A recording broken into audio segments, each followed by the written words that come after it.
To troubleshoot the Electrolux fridge error code SYEF, start by understanding what the code means. The SYEF code typically indicates a system error or communication issue between the fridge's control board and other components.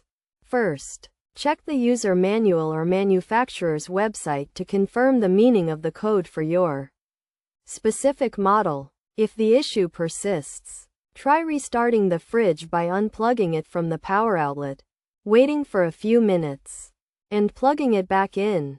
This simple step can sometimes resolve the issue by resetting the control board. Next, inspect the wiring and connections between the control board and other components. Verify that all connections are secure and not damaged. Consult a professional if you are unsure about how to perform this step.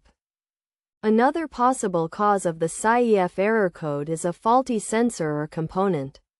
Check the fridge's sensors, such as the temperature sensor, to ensure they are clean and free from debris. If a sensor is faulty, it may need to be replaced. To prevent future occurrences of the SYEF error code, ensure that your fridge is properly maintained. Regularly clean the condenser coils, check the door seals, and verify that the fridge is level. These simple maintenance tasks can help prevent issues with the control board and other components.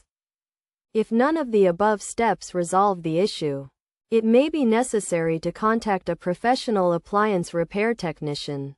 They can diagnose the problem and perform any necessary repairs.